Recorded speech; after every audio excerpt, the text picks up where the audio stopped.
श्रीमद् भगवद गीता। श्रीमद् भगवद गीता अध्याय नंबर 18 और 18वें अध्याय में श्लोक नंबर 74 का भाष्य बाकी है। कल श्लोक का विचार किया था, उस भाष्य को अब देखेंगे। एक बार सब मिलकर इस 74 नंबर के श्लोक का उच्चारण करते हैं। इत्यहं वासुदेवस्य पार्थस्य च महात्मनः संवादमिमं श्रौषमद्भुतं रोमहर्षणम्। संजय के मुख से श्लोक वाणी निकल रही है। संजय बोलता है, इस प्रकार महात्मा वासुदेव और महात्मा पार्थ, इन दोनों का जो अद्भुत और रोमांचकर ऐसा जो संवाद हुआ है वह मैंने सुना। तो देखिए भाष्य में इति, इति ये प्रतीक है। इति का अर्थ कर रहे भाष्यकार एवं। आगे अहम वासुदेवस्य पार्थस्य च महात्मनः संवादम इमं, इमं करते यथोक्तम अश्रौषम, अश्रौषम करते श्रुतवान अस्मि। अद्भुतम, अद्भुतम करते कर दिया अत्यंत विस्मयकरम। रोमहर्षणम, इसका अर्थ कर रहे रोमांचकरम। ठीक, थोड़ा अन्वय करते हैं। इति एवं, एक शब्द छोड़कर आगे वासुदेवस्य, वासुदेवस्य च महात्मनः पार्थस्य इमं यथोक्तम् अद्भुतम् अत्यंत विस्मयकरम् रोमहर्षणम् रोमांचकरम् संवादम् अहम अश्रौषम श्रुतवान अस्मि। ठीक है, अर्थ देखिए। इति मतलब एवं, इस प्रकार से अभी तक जो संवाद हुआ, पूरा शास्त्र हुआ, गीता शास्त्र, ये सब वासुदेव भगवान श्री कृष्ण च और महात्मा पार्थ अर्जुन, इन दोनों का इमम, इमम मतलब यथोक्तम, अभी तक जैसा हुआ ये सब, कैसा वो संवाद, इमम संवादम यथोक्तम संवादम, कैसा उस संवाद के विशेषण, अद्भुतम अत्यंत विस्मयकरम, अत्यंत आश्चर्यकारक। क्योंकि जो चीज हम लोगों को पता नहीं है, ऐसी सिद्धांत बताए, जीव ब्रह्म की एकता बताई, ज्ञान बताया, ज्ञान से होने वाला मोक्ष बताया, ये सब चीज कर्मयोग, ज्ञान योग आदि।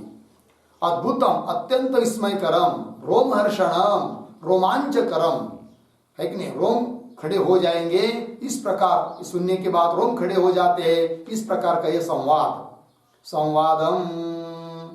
ठीक है जी। क्या अहम, कौन बोल रहा है? संजय जी।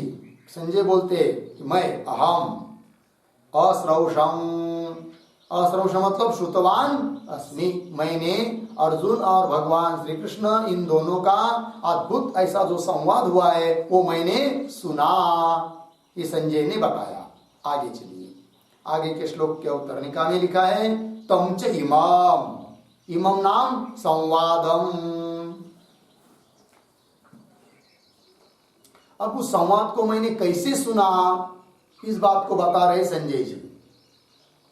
ठीक है, श्लोक को पढ़ेंगे।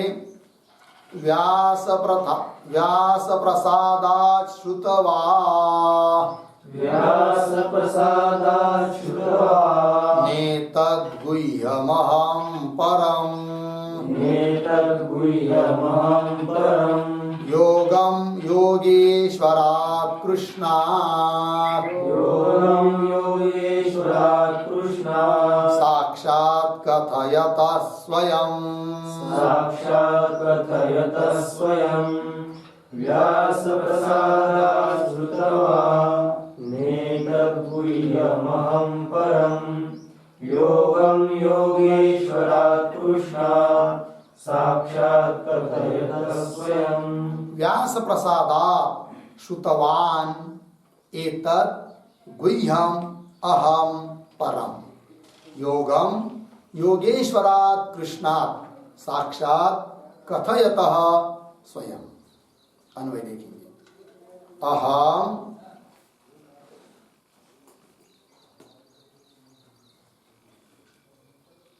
अहम एतत्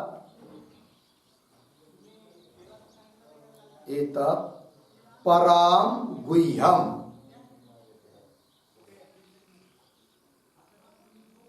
परम गुह्यम योगम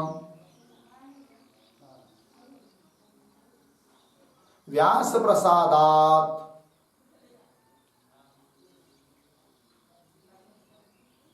कथयतः योगेश्वरात् कृष्णात् स्वयं साक्षात् श्रुतवान्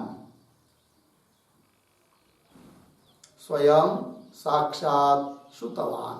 ठीक अर्थ देखिए भाई। अहम संजय जी बोल रहे कि मैं एतत् परम गुह्यम, यह अतिशय परम गुह्य कौन संवाद, और आगे शब्द आए इसी में योग, तो एतत् परम गुह्यम योगम, तो इस अलग अलग अर्थ किया जाते हैं इसके श्लोक के। कैसे अलग अलग कि ये तद्गुह्य मतलब संवाद को लिया और करके योग को लिया, तो संवाद और योग को मैंने सुना, ऐसा कह रहा है कौन? संजय जी कह रहे हैं। क्यों? यह एतत् परम गुह्यम योगम, यह परम गुह्य जो योग, संवाद रूपी योग, संवादात्मक योग, इसको मैंने व्यास महाराज की कृपा से सुना। अब कैसा सुना ये बात नहीं कि भगवान कृष्ण ने अर्जुन को कहा, अर्जुन ने किसी को कहा, उसने उसको कहा, फिर वो मेरे पास आया, ऐसा नहीं। वो कह रहे हैं क्या कि व्यास प्रसादात, व्यास महाराज की कृपा से कथयतः योगेश्वरात् कृष्णात्, कथन करते हुए योगेश्वर भगवान श्री कृष्ण से, जो कि साक्षात स्वयं के मुख से कथन कर रहे थे। और मैंने सुना, मैंने भी साक्षात सुना।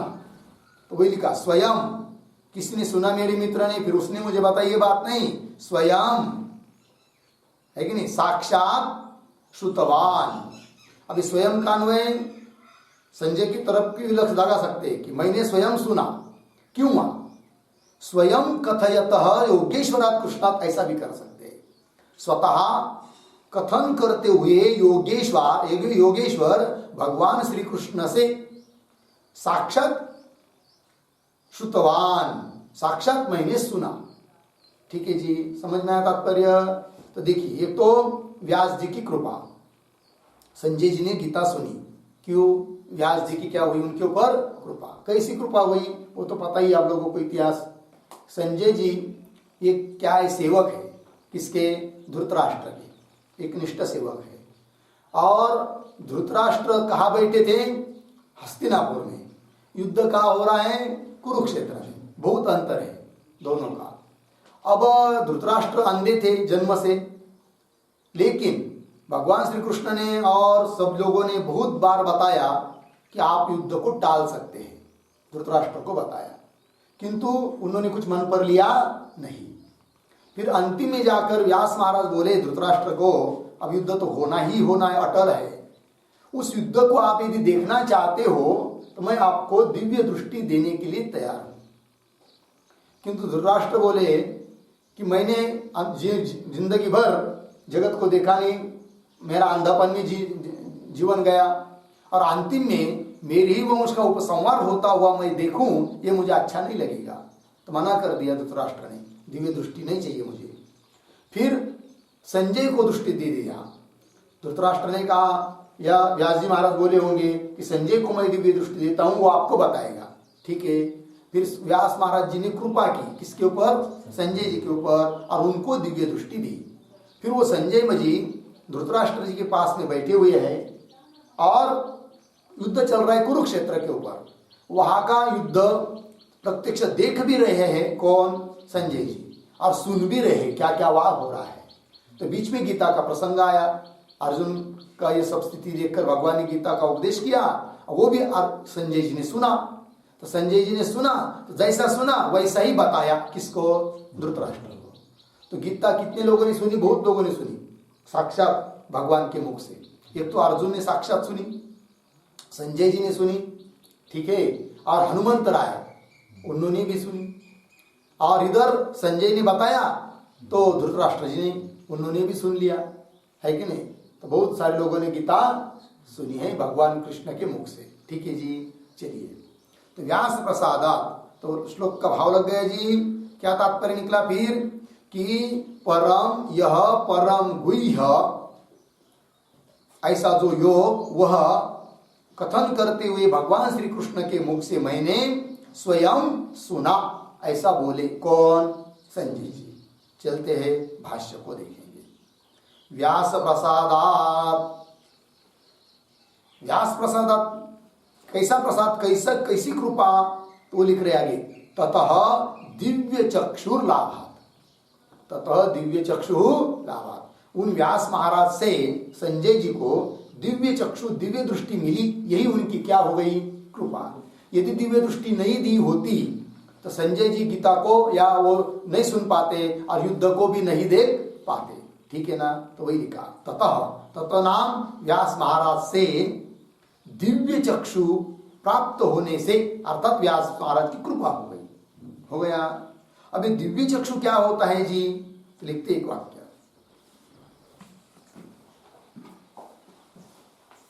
दिव्य चक्षु, दिव्य चक्षु चक्षुर्दान रूप व्यास प्रसादात, दिव्य चक्षु दान रूप व्यास प्रसादात इत्यर्थः।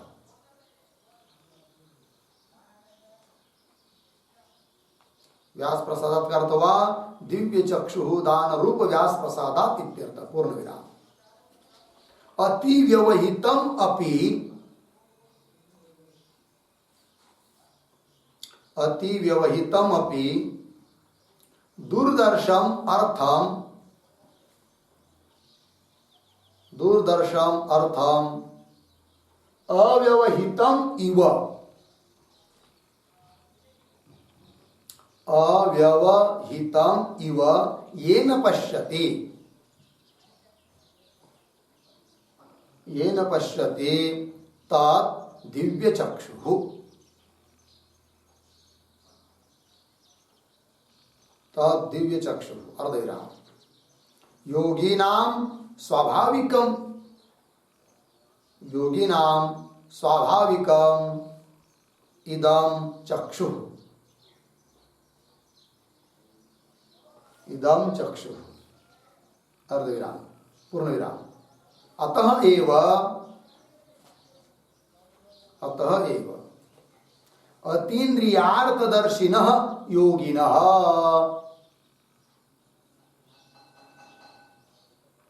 अतीन्द्रियार्थदर्शिनः योगिनः। ठीक है, चलिए अर्थ को समझते हैं। तो व्यास प्रसादात, क्या व्यास जी की प्रसाद हुआ, कृपा हुई? तो वही दिव्य चक्षु दान रूप व्यास प्रसादात, दिव्य चक्षु दे दिया, दिव्य दृष्टि दे दिया व्यास जी ने, यही उनकी क्या हो गई? कृपा हो गई। व्यास प्रसादात इत्यर्थ। दिव्य चक्षु क्या होता है जी? तो बता दिया, अति व्यवहितम अपि, है कि नहीं? व्यवहित कहते दूर, और अति व्यवहित मतलब बहुत दूर, है कि नहीं? हस्तिनापुर मतलब दिल्ली, और कुरुक्षेत्र पर युद्ध चल रहा है, दोनों का अंतर बहुत कम से कम 250 किलोमीटर से ऊपर ही होगा। ठीक है ना जी, चलिए। अति व्यवहितम अपि दूरदर्शनार्थम, अत्यंत दूर ऐसा जो अर्थ, अव्यवहितम इव ये न पश्यति, किंतु अव्यवहित की तरह दिखाई देता है तो कैसा? अति व्यवहित, किंतु दिखाई दे रहा है कैसा? अव्यवहित मतलब एकदम नजीक। व्यवहित कहते दूर को, अव्यवहित मतलब नजीक, पास में, बस यही तो सामने है। इस प्रकार से दिखाई देना, इसको क्या कहते हैं? दिव्य चक्षु,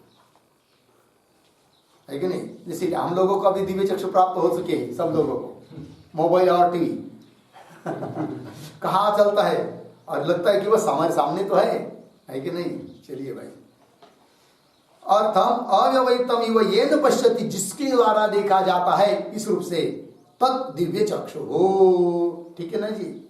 आगे, योगी नाम स्वाभाविकम इदम चक्षु, योगी लोगों को यह स्वाभाविक होता है दिव्य चक्षु, क्योंकि योगी ऐसे होते हैं कि यहाँ बैठे बैठे भी उस स्वर्ग में क्या चल रहा है उनको प्रत्यक्ष की तरह दिखाई देता है कि नहीं? दिल्ली में क्या हो रहा है वहां यहाँ पर देखेंगे वो, मोबाइल के बिना, है कि नहीं? योगी को स्वाभाविक होता है दिव्य चक्षु। इसलिए योगी के बारे में बताया है क्या? अतएव अतीन्द्रियार्थदर्शिन योगिना, योगी किसको कहते हैं? जो अतीन्द्रिय अर्थ को देख सकते हैं उनको ही बोलते हैं क्या? योगी।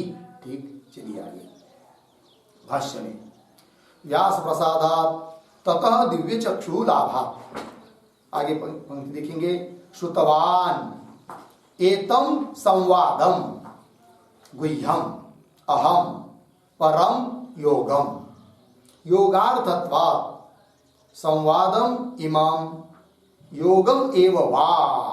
ठीक है, इतने को पढ़ लेते हैं।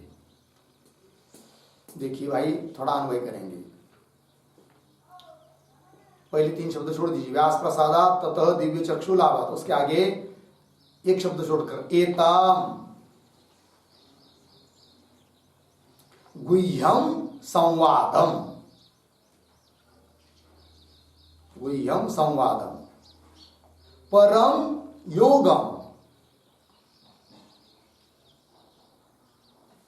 अहम श्रुतवान, अहम श्रुतवान। आगे, योगार्थत्वात् इमं संवादम, इमं संवादम योगम एव वा,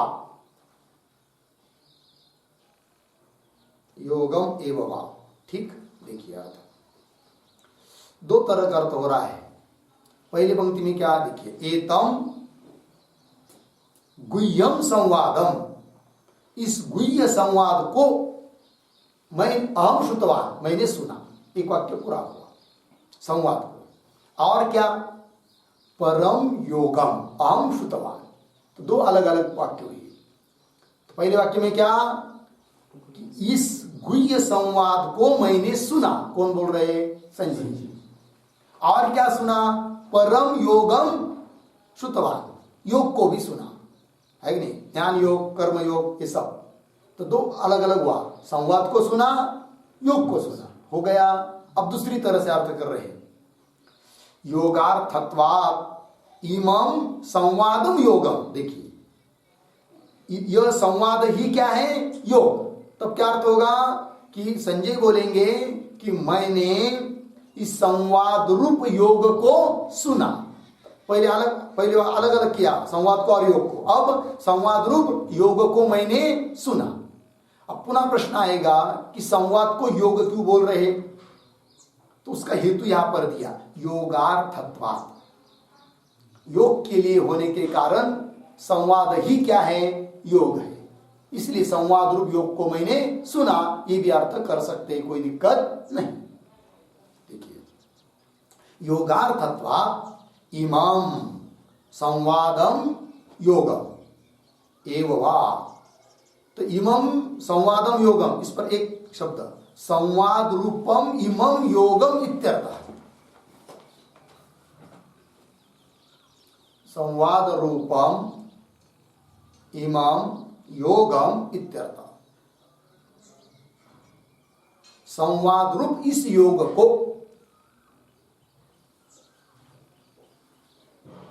ठीक है, अब देखिए, संवाद रूप योग को, संवाद को ही योग बोल दिया, क्यों? योगार्थत्वात्।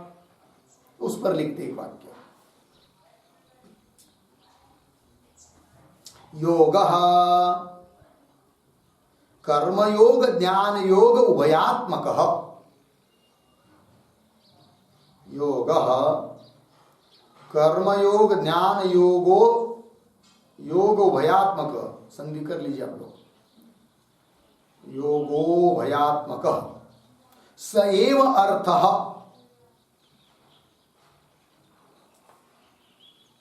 स एव अर्थः अभिधेय, अर्थ का मतलब अभिधेय, यस्य तत्वात्, तत्वात् पूर्ण विराम,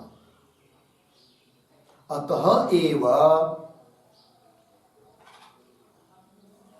अतः एव अस्य संवादस्य,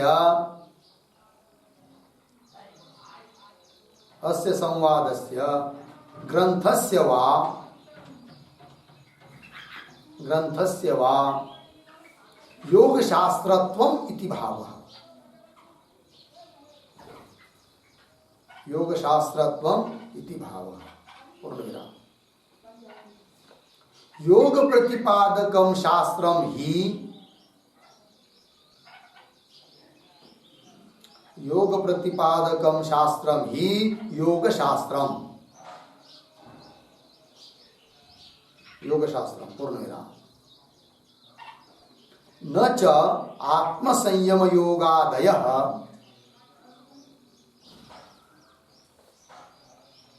न च आत्म संयम योगादयः बहवः इह उक्ताः, बहवः इह उक्ताः इति कृत्वा, इति कृत्वा किम इति, किम इति कर्म ज्ञान योग द्वयम एव, कर्म ज्ञान योग द्वयम एव त्वया उक्तम, त्वया उक्तम इति उच्यते, इति उच्यते इति वाच्यम पूर्ण विराम, सर्वेषां योगानां, सर्वेषां योगानां तदुभये अंतर्भावात्, तदुभये अंतर्भावात् पूर्ण विराम। देखिए भाई अर्थ, योग, योग मतलब कर्मयोग ज्ञान योग उभयात्मक, सएव अर्थ, अर्थ नाम अभिधेय, यस्य कर्मयोग और ज्ञान योग, यही है अभिधेय जिसका, जिस संवाद का, संवाद के द्वारा क्या बताया, कर्मयोग और ज्ञान योग तो बताया है कि नहीं, तो अर्थ सएव अर्थ अभिधेय अर्थात चक्यार्थ, तात्पर्यार्थ, संवाद का तात्पर्य अर्थ क्या है, कर्मयोग और ज्ञान योग बताना ही है, तो सएव अर्थ अभिधेयस्य तत्वात्, तत्वात् योगार्थत्वात्, योग के लिए संवाद है, अर्थात कर्मयोग और ज्ञान योग का प्रतिपादन करने के लिए वो संवाद हुआ है, इसलिए संवाद को भी बोल दिया क्या, योग, संवाद रूप योग को मैंने सुना, ऐसा भाव है किसका, संजय जी का, ठीक है। संवाद को योग क्यों कहा, योगार्थत्वात्, ये बात हो गई। चलिए अभिधेय यस्य तत्वात् हो गया, अतः एव अस्य संवादस्य ग्रंथस्य वा, ये संवाद हुआ ये ग्रंथ, ग्रंथस्य वा योग शास्त्रत्वम, इसको योग शास्त्र बोलते हैं। अर्जुन और भगवान श्री कृष्ण का संवाद को क्यों, इस गीता शास्त्र को दूसरा नाम क्या है जी, योग शास्त्र। क्यों, योग प्रतिपादकम शास्त्रम ही योग शास्त्रम, योग प्रति, जो शास्त्र योग का प्रतिपादन करता है उस शास्त्र को क्या बोलेंगे, योग शास्त्र। और इस गीता शास्त्र में योग का ही प्रतिपादन किया ना, कर्म योग ज्ञान योग आदि, इसलिए गीता शास्त्र क्या हुआ, योग शास्त्र हुआ। योग प्रतिपादकम शास्त्रम ही योग शास्त्र। कदाचित कोई शंका करेगा कि भाई इस संवाद के द्वारा कर्मयोग और ज्ञान योग ही केवल बताया, ऐसी बात थोड़ी है, बहुत सारे योग बताए है कि नहीं, वही शंका कर रहा है पूर्व पक्षी। न च, न कान्वय वाच्यम के साथ, च आत्म संयम योगादय भव ये उक्ता आत्मसंयम योग, भक्ति योग है कि नहीं, आदि आदि बहुत सारे बताए। तो भी यहां पर आपने कर्मयोग और ज्ञान योग उभयात्मक ही क्यों लिया? तो उसका उत्तर देना है। देखिए, आत्मसंयम योगादय बहव यह उक्ताः इति, ऐसा होने से, इति कृत्वा, ऐसा होने से, किम इति, क्यों कर्म ज्ञान योग द्वयम एव त्वया उत्तम, कर्म और ज्ञान ये दोनों योग का ही तूने उल्लेख किया, ऐसा क्यों? इति त्वया उत्तम इति उच्यते, दोनों योग तेरे द्वारा कहा जा रहा है, ऐसा क्यों? इति वाच्यम न च वाच्यम, क्यों? सर्वेषां योगानां तदुभये अंतर्भावा, सभी योगों का इन दो में ही अंतर्भाव हो जाता है। किसमें? कर्मयोग और ज्ञान योग में। इसलिए अन्य योगों का उल्लेख करने की जरूरत नहीं है। ये बात हो गई। चलिए भाष्य में, योगार्थत्वात् इमाम संवादम योगम एव वा, हो गया जी। चलिए श्लोक का पूर्वार्थ समाप्त हुआ, उत्तरार्थ को देखते हैं। व्याख्या, योगेश्वरात् कृष्णात् साक्षात् कथयतः स्वयं न परंपरातः। कैसा पढ़ेंगे इसको? पढ़ता हूं, देखिए। योगेश्वरात् कृष्णात् साक्षात् स्वयं कथयतः न परंपरातः। ठीक अर्थ देखिए, योगेश्वर भगवान श्री कृष्ण से जो कि स्वयं कथयत, स्वयं कथन कर रहे थे, स्वयं अपने मुख से बोल रहे थे, ऐसा संवाद को मैंने सुना। न परंपरात, परंपरा से नहीं सुना, ये कहने का भाव है। किसका? संजय का। ऐसा क्यों कह रहे? लेकिन वो साक्षात भगवान श्री कृष्ण बोल रहे थे, मैंने सुना। उसमें भी कुछ अभिप्राय है। क्या? एक वाक्य, एतेन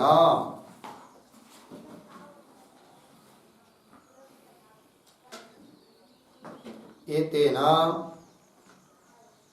न अत्र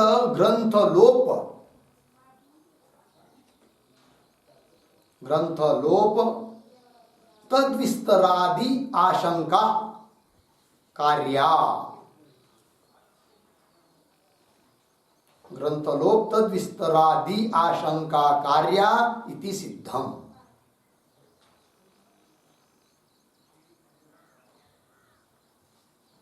ठीक है जी।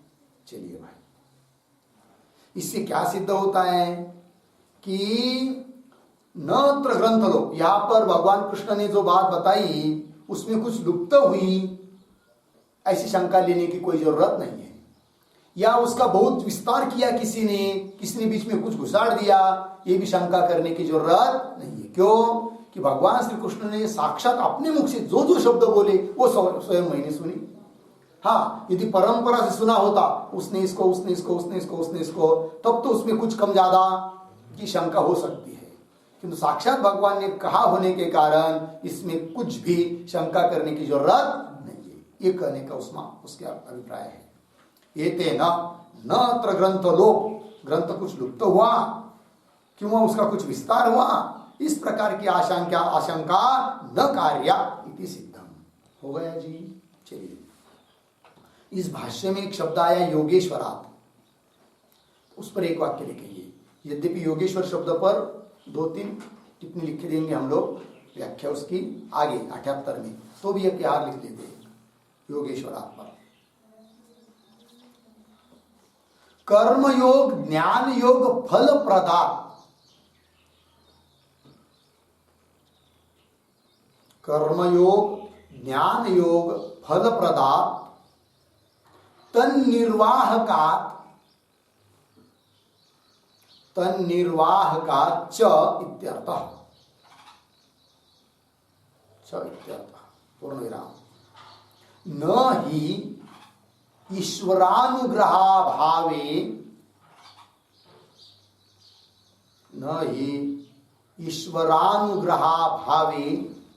कर्मयोगे ज्ञानयोगे वा, कर्मयोगे ज्ञानयोगे वा प्रवृत्तः पुरुषः तत्पारं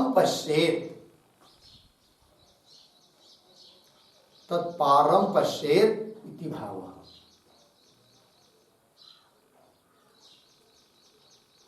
तत्पारम पश्येत इति भाव।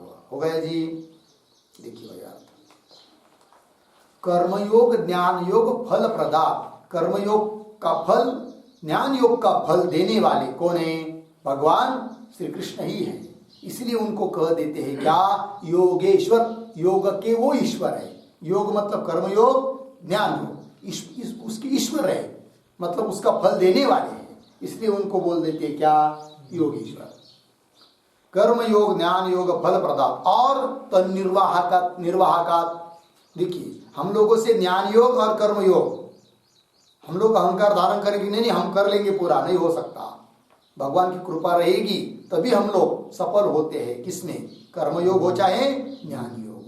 इसीलिए उनको बोलते हैं भगवान को क्या? योगेश्वर। वही लिखा आगे, नहीं ईश्वरानुग्रह भावे, न कान्वय बाद में, ईश्वर अनुग्रह अभावे। ईश्वर का अनुग्रह यदि नहीं रहता है तो कर्म योगे ज्ञान व योगे वा प्रवृत्त पुरुष, कर्म योग में प्रवृत्त पुरुष कि ज्ञान योग में प्रवृत्त पुरुष तत्पारम न पश्येत, उसके पार नहीं जा सकता है। जब भगवान की कृपा रहेगी तभी पार जा सकता है, कर्म योग को पूरा कर सकता है, ज्ञान योग का फल भी प्राप्त कर सकता है। भगवान का अनुग्रह रहेगा तब। इसलिए भगवान को बोल दिया योग के क्या है? वो ईश्वर है। ठीक है जी।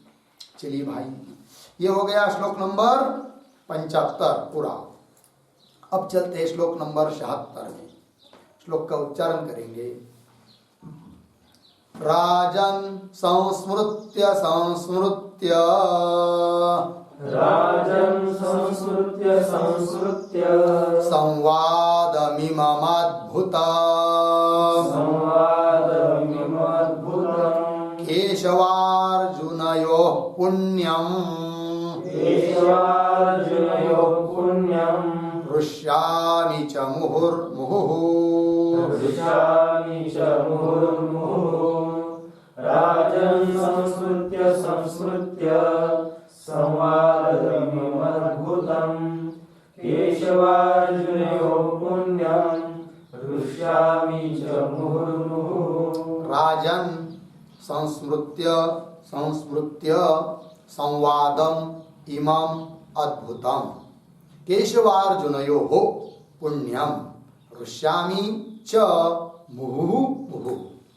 अन्वय देखिए। राजन, हे राजन, केशवार्जुनयोः इमम् अद्भुतम् पुण्यम्, इमम् अद्भुतम् पुण्यम् संवादम् संस्मृत्य संस्मृत्य च मुहुर्मुहुः, च मुहुर्मुहुः हृष्यामि। ठीक है जी। चलिए भाई, संजय जी बोल रहे हैं धृतराष्ट्र को, राजन, राजन मतलब हे धृतराष्ट्र जी महाराज, आप राजा हो। राजन क्या? केशवार्जुनयोः, भगवान श्री कृष्ण अर्थात केशव और अर्जुन, इन दोनों का, इमम यह अद्भुत पुण्य देने वाला जो संवाद है, इस संवाद को संस्मृत्य संस्मृत्य स्मरण कर करके बार बार मैं हृष्यामि आनंदित हो रहा हूं। ठीक है ना जी। जब संजय ने देखा धृतराष्ट्र के तरफ कि इतने अच्छे ज्ञान की बात इनको बताया भगवान श्री कृष्ण के मुख से, मुख की बात, तो भी प्रसन्नता इसके चेहरे पर नहीं दिखाई दे रही है। क्या व्याकुलता इसकी पता नहीं। तब संजय जी बोल रहे, राजन, मुझे तो भगवान श्री कृष्ण और अर्जुन इन दोनों का यह अद्भुत पुण्यात्मक संवाद को मैं जब स्मरण करता हूं, क्या क्या कहा भगवान ने, क्या बात कही, तब मुझे तो बार बार क्या हो रही है? प्रसन्नता हो रही है, आनंद हो रहा है। ठीक है जी। यहां पर संस्मृत्य संस्मृत्य डबल आया। क्यों? एक शब्द नित्यार्थे द्विर्भाव,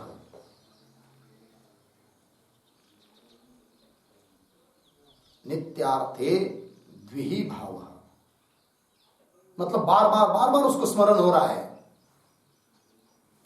और स्मरण हो होकर उसको आनंद भी हो रहा है संजय जी को।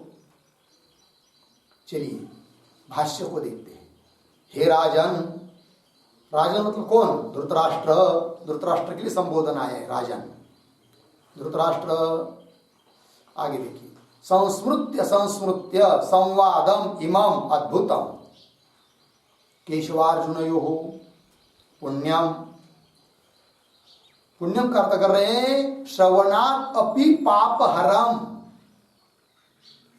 श्रुत्वा ऋष्यामि च मुहुः मुहुः।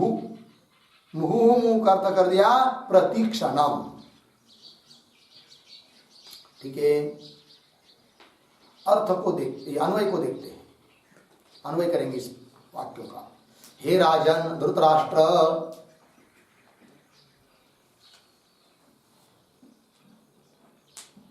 ठीक है जी।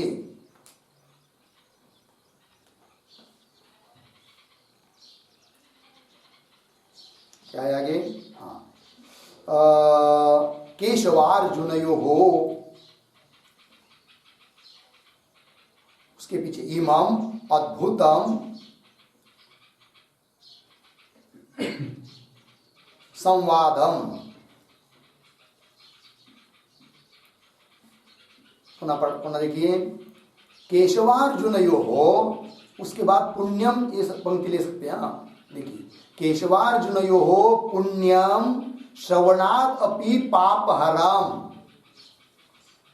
फिर आइए पीछे इमम अद्भुतम संवादम श्रुत्वा। श्रुत्वा उसके बाद संस्मृत्य संस्मृत्य मुहुः मुहुः प्रतीक्षणम ऋष्यामि च।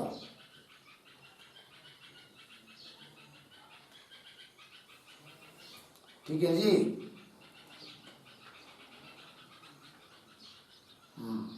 अर्थ देखिए। हे राजन धृतराष्ट्र, केशवार्जुनयोः, केशव भगवान श्री कृष्ण और अर्जुन, इन दोनों का पुण्यम, पुण्य मतलब श्रवणात् अपि पापहरम, केवल उनका संवाद सुनने को मिला, पढ़ने को मिला, उच्चारण करने को मिला तो भी समस्त पाप क्या हो जाते हैं? नष्ट हो जाते हैं। ये कहा श्रवणात् अपि पापहरम। क्या? इमम अद्भुतम संवादम, ये संवाद की विशेषण है पुण्यम। इस अद्भुत संवाद को श्रुत्वा, सुनकर, और केवल सुनकर नहीं, सुना तो ठीक है, सुनने के बाद मुझे बार बार उसका क्या हो रहा है? स्मरण। संस्मृत्य संस्मृत्य स्मरण हो होकर मुहुः मुहुः प्रतीक्षणम, मुहुः मुहुः का अर्थ कर दिया प्रतीक्षणम। ऋष्यामि च, प्रसन्न हो रहा हूं। ऋष्यामि का अर्थ है हर्षम प्राप्नोमि।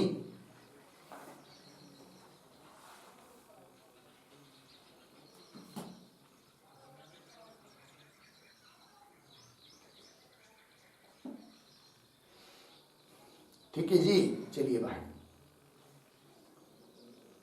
यहां पर श्रवणात् अपि पापहरम, अपि शब्द आया, अपि का अर्थ लिखेंगे। लिखेंगे किं पुनः तद अर्थानुष्ठानेन इति भावः।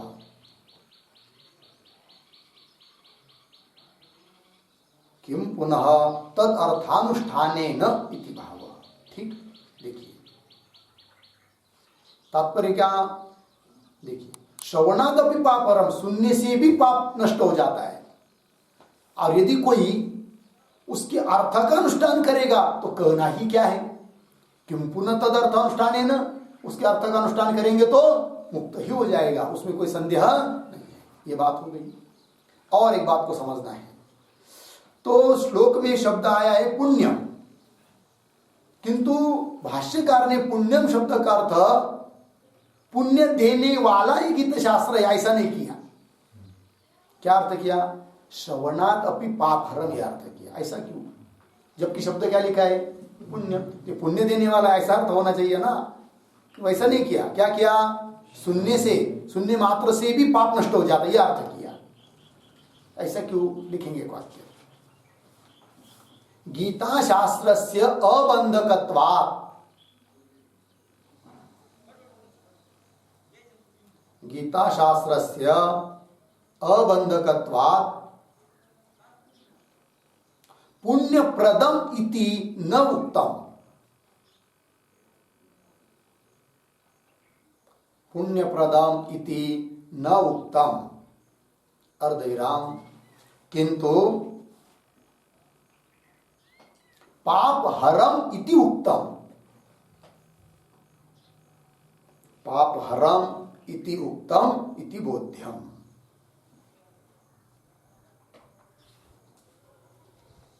पाप हरम इति उक्तम इति बोध्यम हो गया। अर्थ समझ लीजिए।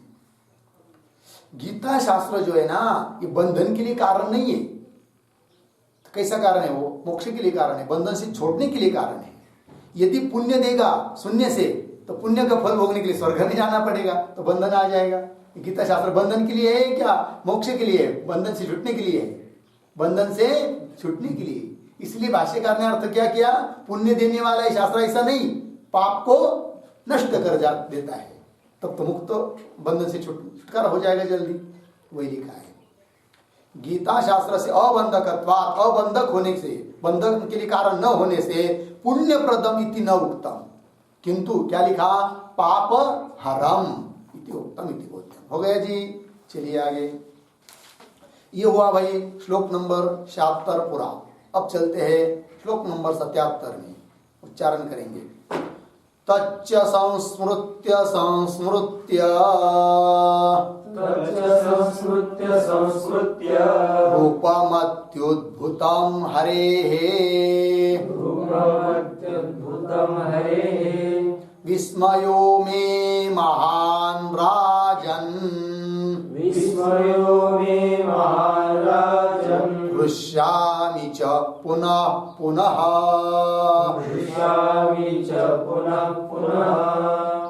तच्च संस्मृत्य रूपमत्यद्भुतं हरेः विस्मयो मे महान् राजन् हृष्यामि च पुनः पुनः। तच्च संस्मृत्य संस्मृत्य रूपम अत्यद्भुतं हरेः विस्मयः मे महान् राजन् हृष्यामि च पुनः पुनः। ठीक, अन्वय को देखो। च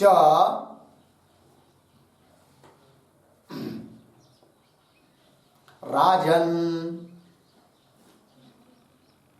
राजन हरे हे, हरे हे तत् अत्यद्भुतं रूपम, अत्यद्भुतं रूपम संस्मृत्य संस्मृत्य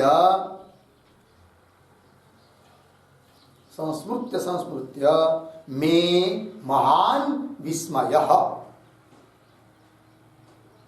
मे महान् विस्मयः च पुनः पुनः हृष्यामि,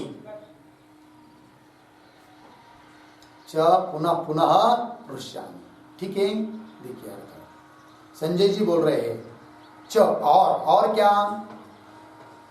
राजन मतलब हे धृतराष्ट्र जी महाराज, हरे हे, हरि अर्थात भगवान श्री कृष्ण, उनका तत् अत्यद्भुतम रूपम, वह अतिशय अद्भुत जो रूप था, कौन सा? विश्व रूप दिखाया था ना भगवान ने अर्जुन को, वह विश्व रूप है कि नहीं? अत्यद्भुतम रूपम संस्मृत्य संस्मृत्य, उस अत्यंत अद्भुत विश्व रूप का स्मरण कर करके मुझे महान, है कि नहीं, भयंकर विस्मय, विस्मय नाम आश्चर्य, में महान विस्मय, विस्मय मतलब आश्चर्य, आश्चर्य हो रहा है मुझे। और आश्चर्य नहीं केवल हो रहा है, च पुनः पुनः रुष्यामि, पुनः पुनः पुनः पुनः मैं वो रूप को स्मरण कर करके मैं बहुत आनंदित हो रहा हूं। तो दो बात से बहुत आनंद हो रहा है। किसको? संजय जी को। कौन दो बात? एक तो संवाद को स्मरण कर करके और भगवान का विश्व रूप का स्मरण कर करके बहुत आनंद हो रहा है, अर्थात स्वयं को धन्य मान रहा है। कौन? संजय। चलिए भाष्य में तच्च संस्मृत्य रूपम अत्यद्भुतम हरेः विश्वरूपम विस्मयः में महान हे राजन ऋष्यामि च पुनः पुनः। अन्वय देखेंगे, अन्वय करेंगे थोड़ा। तच्च तच्च बीच में आया है हरे हे, हरे उसके पीछे अत्यद्भुतम अत्यद्भुतम विश्वरूपम रूपम संस्मृत्य हे राजन में महान विस्मयः च पुनः पुनः पृष्यामि। ठीक अर्थ देखिए भाई। तच्च वह हरि का, हरे है भगवान का अतिशय अद्भुत जो विश्व रूप था, उस रूप को स्मरण कर करके हे राजन धृतराष्ट्र जी महाराज में महान विस्मय, मुझे बहुत आश्चर्य हो रहा है, क्योंकि ऐसा रूप मैंने न पहले कभी देखा था न कदाचित आगे कभी देख पाऊंगा। ऐसा भगवान ने अद्भुत रूप दिखाया। किसको? अर्जुन को। लेकिन मैंने भी देखा, मेरा भी कितना भाग्य कि अर्जुन को दिखाया, वो मुझे भी देखने को मिल गया। विस्मय च और पुनः पुनः रुष्यामि, बार बार मैं प्रसन्न हो रहा हूं, आनंदित हो रहा हूं, धन्य समझ रहा हूं स्वयं को। कौन बोल रहे हैं? संजय जी महाराज। इसका मतलब संजय जी का भाव यह है कि तुमको भी राजन आपको भी ये संवाद सुनने को मिला है, तो आपको भी उस अर्थों का चिंतन कर करके प्रसन्न होना चाहिए और स्वयं को कृतार्थ समझना चाहिए। किंतु दुर्भाग्य है तुम्हारा, क्योंकि तुम्हारा मुखमंडल बता रहा है कि तुम्हारे माथे में कुछ घुसा नहीं है, कुछ उसको लाभ नहीं हुआ है आपको, है कि नहीं? किंतु लाभ होना चाहिए, इससे बढ़का मौका है कि नहीं? और इतना अच्छा अवसर और कहीं हो नहीं सकता। ठीक है कि नहीं? तो चलिए, अब क्या करेगा बेचारा, जितना उसका कर्तव्य था उतना तो कर लिया। किसने? संजय जी ने सब बताया, लेकिन नहीं, सामने वाले का घड़ा भर ही नहीं रहा है, घड़ा ही उल्टा करके रखा है, तो बेचारा क्या करेगा? तो फिर संजय बताता है, जाने दो, जो तुमको चाहिए वह फिर मैं बताता हूं। क्या चाहिए था धृतराष्ट्र को? क्या पूछा था उसने पहले श्लोक में? धर्म क्षेत्रे कुरुक्षेत्रे समवेता युत्सव मामका पांडवाश्चैव किम अकुर्वत। क्या कर रहे हैं? अर्थात किनका विजय होगा? युद्ध कर रहे हैं या संधि कर लिया? क्या हुआ? तात्पर्य उसका यही था, है कि नहीं? तब बता रहे संजय आगे के श्लोक में विजय आदि किसका होने वाला है। ठीक है, आगे किम बहुना, छोड़ दो, अब मैं कितना ही बताऊंगा कि बहुत अद्भुत संवाद है, अद्भुत रूप है भगवान का, और मैं प्रसन्न हो रहा हूं, जितने लोग आगे भी सुनेंगे वो कृतार्थ हो जाएंगे, कितना भी कहूंगा तो क्या उससे फायदा? छोड़ो, तुमको जो चाहिए वही मैं बताता हूं। किम बहुना। ठीक है, तो चलिए श्लोक नंबर 77 पूरा हुआ। अब श्लोक नंबर अंतिम 78 को पढ़ते हैं।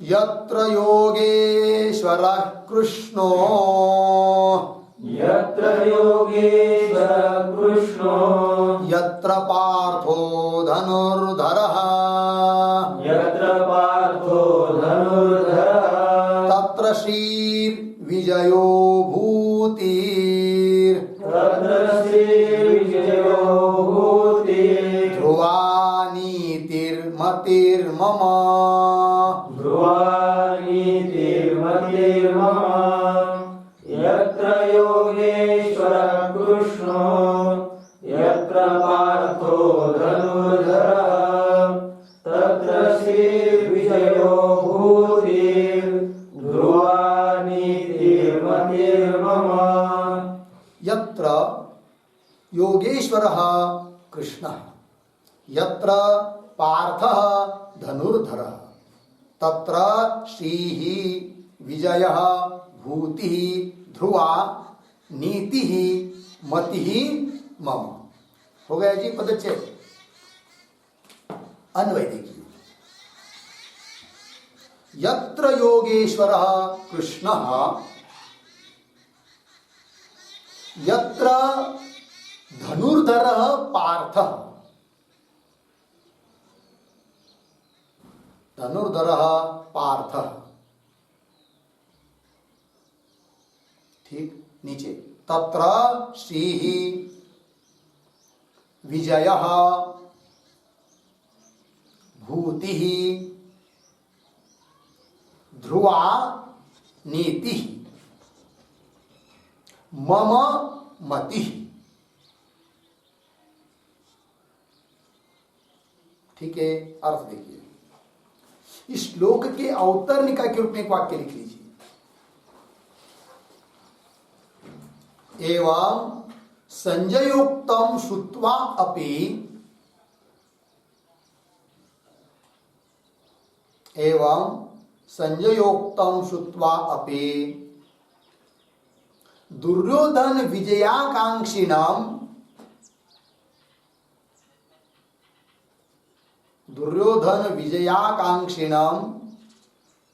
सर्वात्मना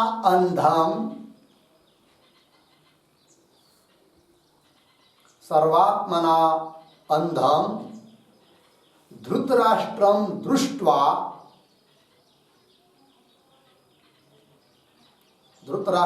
दृष्ट्वा प्राह संजयः यत्रेति। प्राह संजयः यत्रेति। ठीक, देखिए अर्थ।